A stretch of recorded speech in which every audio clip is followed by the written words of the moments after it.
Hello children, last time I spoke to you about taxonomical aids. So taxonomical aids are those aids which will help you to study about biodiversity. It will also help you to study the interaction between organisms in an ecosystem and their interdependence on each other. And I told you last time the taxonomical aids include herbaria, botanical gardens, museum, zoological park, biodiversity park, etc. We're going to learn this one by one. We come to the first taxonomical aid, herbarium. Now this particular word herbarium was coined by Piton de Tonfort in the book Elements, and this art of making an herbarium was initiated by an Italian taxonomist, Luca Guini. For your information, taxonomist is a person who studies the classification of plants and animals. Okay. Herbarium. Now what is an herbarium? It is for an herbarium you collect a plant, then you dry it. This particular you can take parts of the plant, or maybe if it's a small plant, the entire plant can be taken, and then you keep it into sheets of newspaper and let it dry so that it doesn't decompose. And after sufficient drying, stick it on sheets of paper, and at the lower corner, right hand corner of the sheet, write down the information regarding this particular plant. This is what is called as herbarium. This could be asked by your teacher to do it for your biology project also. So herbarium is essentially a dried plant specimen, as I told you, which is pressed. It can be treated with a chemical so that it doesn't decompose, or simply drying it. If it's for a little short period of time, you can dry it, and with the help of newspaper, keep it in between the newspapers for some days, or maybe sun dry it so that it doesn't decompose, and then it is mounted on a standard size sheet in order to preserve it. And as I told you, information about the date and the place of collection, classification of that particular plant, highlighting its ecological peculiarities, its habitat, the characteristic of the plant. If it has got some medicinal use, you can even record that on the sheet. Fine. The local name of that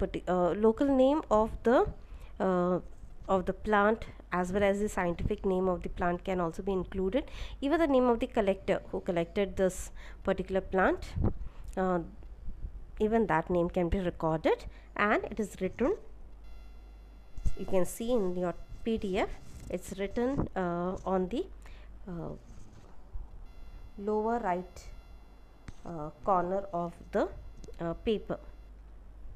And the information on the herbarium is called as a label.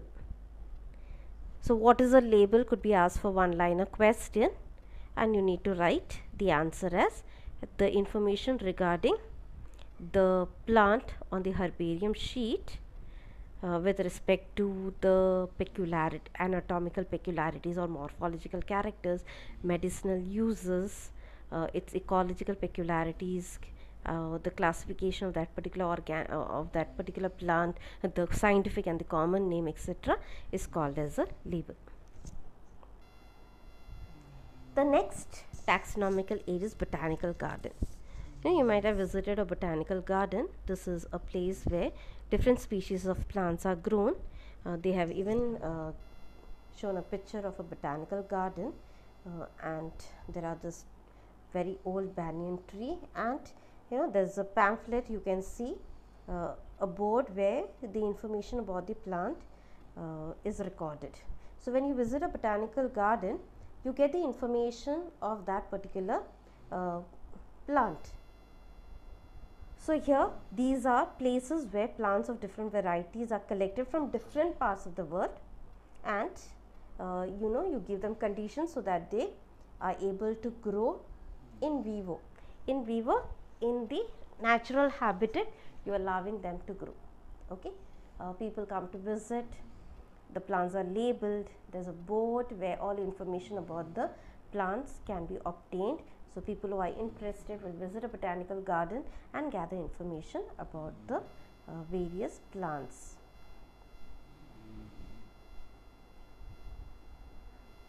The next is museum. You know what a museum is? It is a place where preserved plants and animal specimens are kept. So it could be the dead remains of plants and animals. It could be the shells of the animals, skeleton of the animals, etc. are preserved and kept so that people can have a look at it.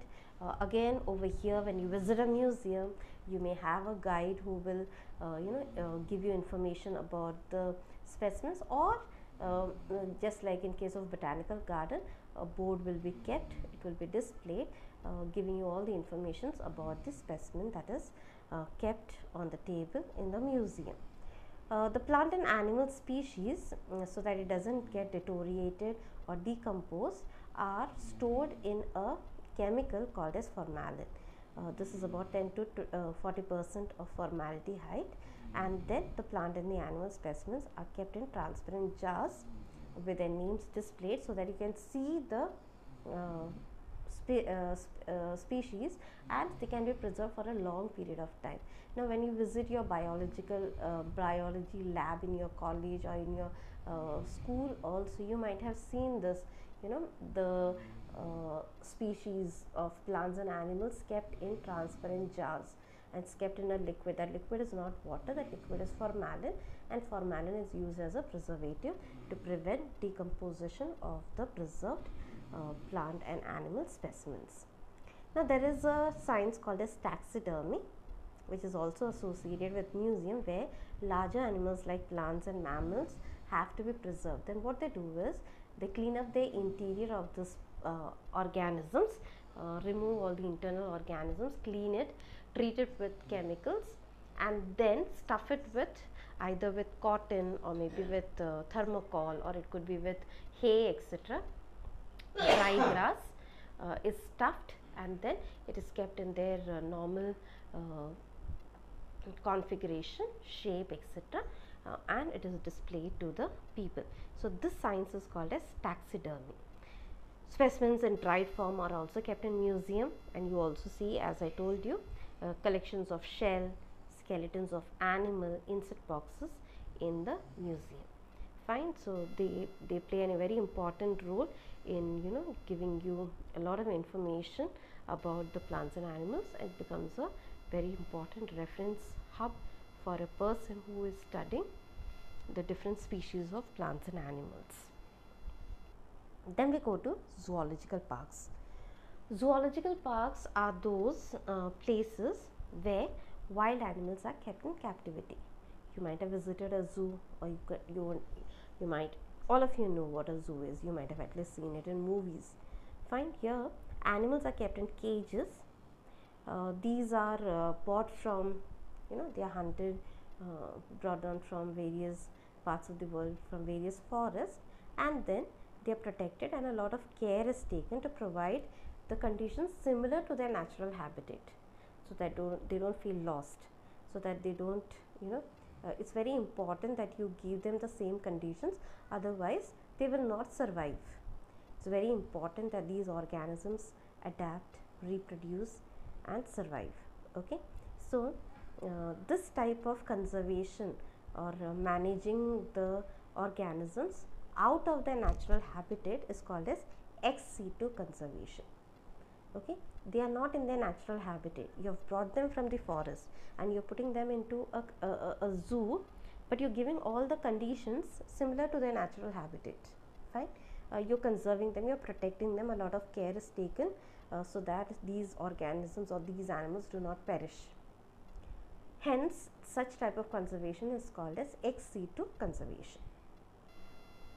In a zoo, a taxonomist or anybody, a common person, can study the food habits, the behavior of animals.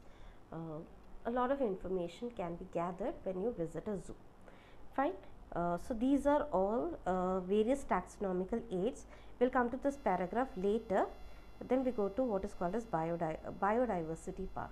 Now, biodiversity park, the definition is, it is an ecological assemblage of species that form self-sustaining communities on degraded or barren landscape, especially in urban areas. Okay, so when there is a deserted land or a barren land, such lands are then protected.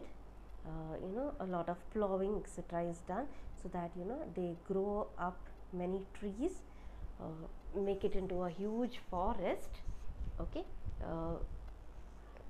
well protected from human trespassing etc.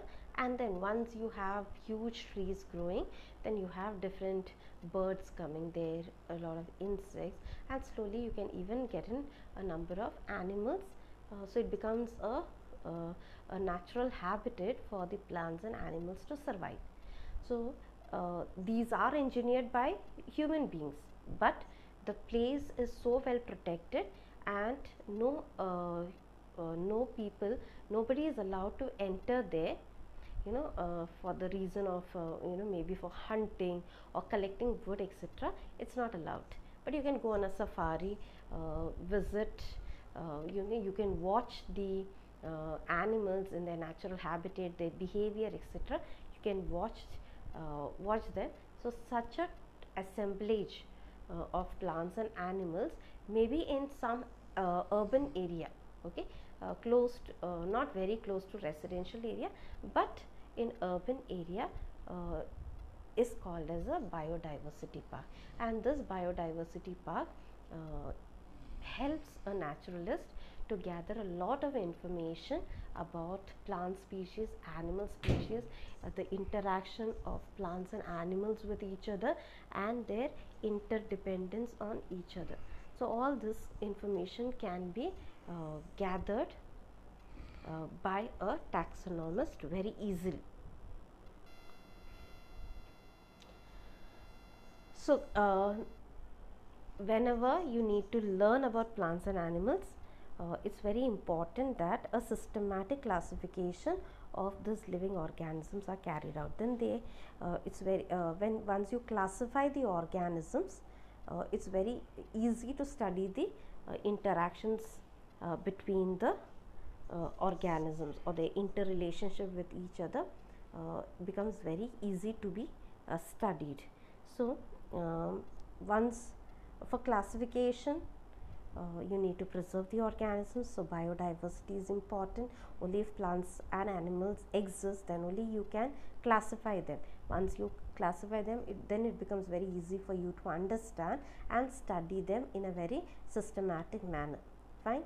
Now, in order to carry out this study, there is another taxonomic aid called as key. Now, key is a taxonomical aid which is used in the classification of both plants as well as animals. Now, what is a key? Just like you have you know of this game called as treasure hunt. Okay, to find the treasure, different clues are given. When you read one clue, it leads to another clue, and the next clue leads to the other, and finally you reach the treasure. So this key is also something like that. There are these statements given in the key. Okay, it's written. So if someone happens to discover an organism, okay, it's very new, it's very unique.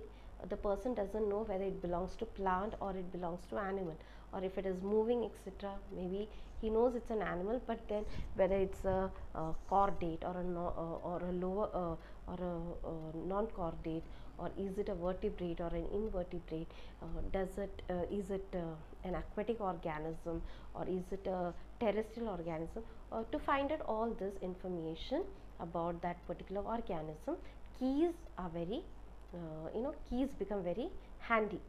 The keys have got the statements, they have got this contrasting statements, so you read the statement and then you decide for yourself which statement fits in properly with, like you observe the organism which you have which you have found, and then you read each statement and then you find out whether this statement is uh, right or wrong for that particular organism, and then finally you come to a conclusion. Fine.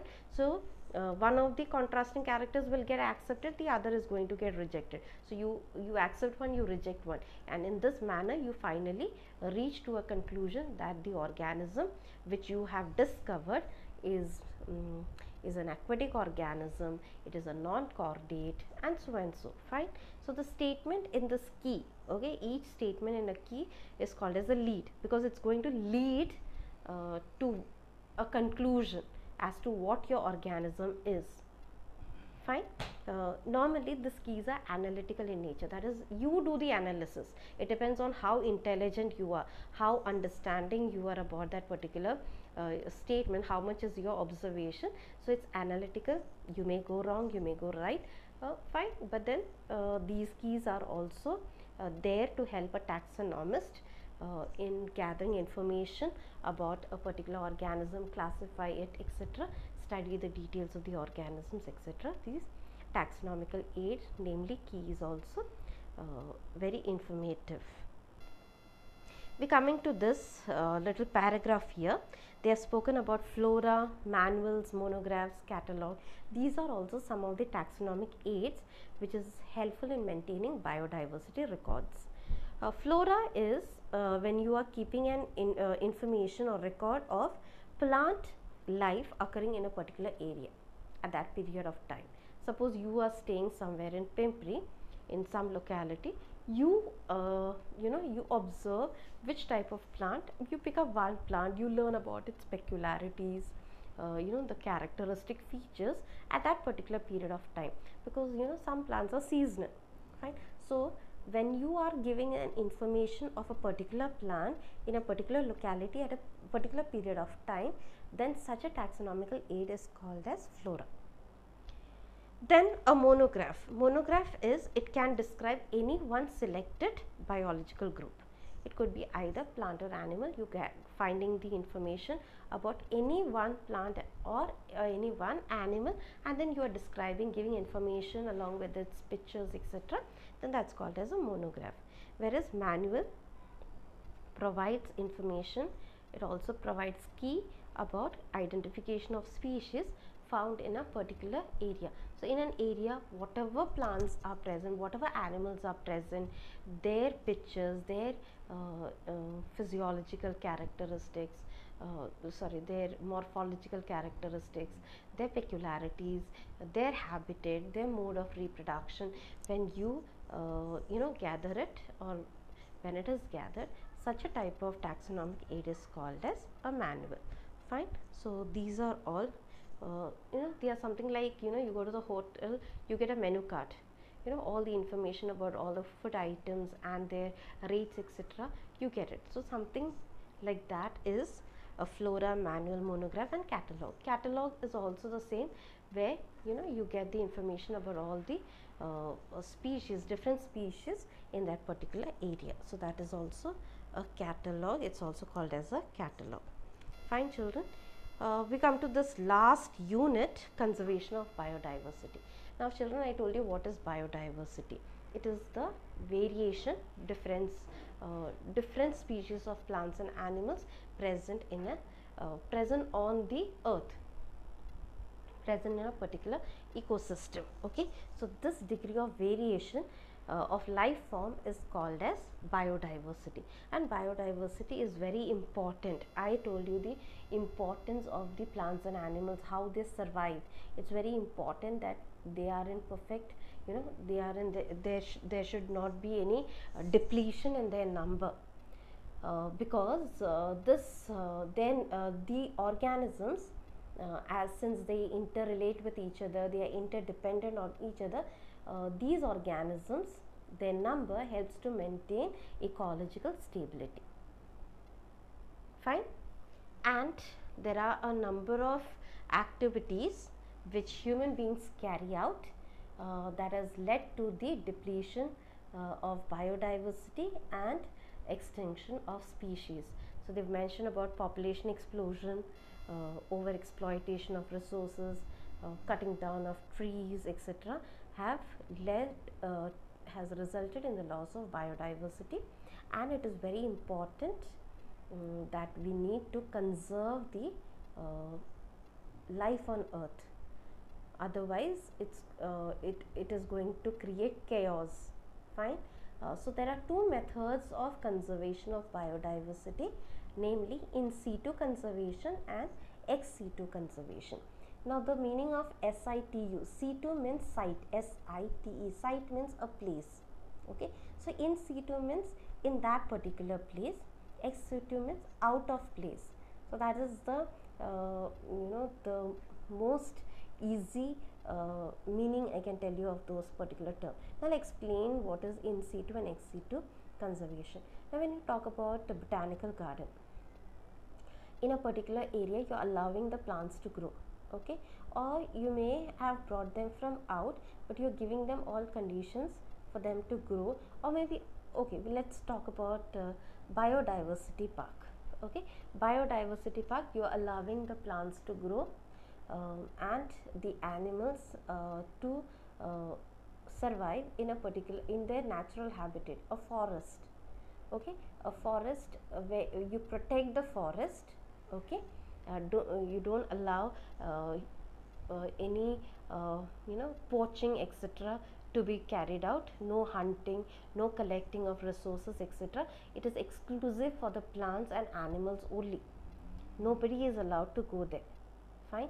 Such conservation of plants and animals in their natural habitat is called as in situ conservation. Botanical garden can also be an example of in situ conservation if you're allowing the plants to grow on their own, not getting them from outside, but you're allowing the plants to grow in their locality, okay, on their own, and then protecting them. So they are growing in their natural habitat, all conditions for their survival is being provided to them, okay, without any interference of human beings. Such a conservation or such conservation of living organism is called as in situ conservation. Ex situ conservation example is zoo. You are bringing the animals, okay, and keeping them in captivity. You are giving them conditions similar to their natural habitat, but that is not their natural habitat. Fine. So such, but still you are conserving, you are taking care of that organisms, allowing them to survive.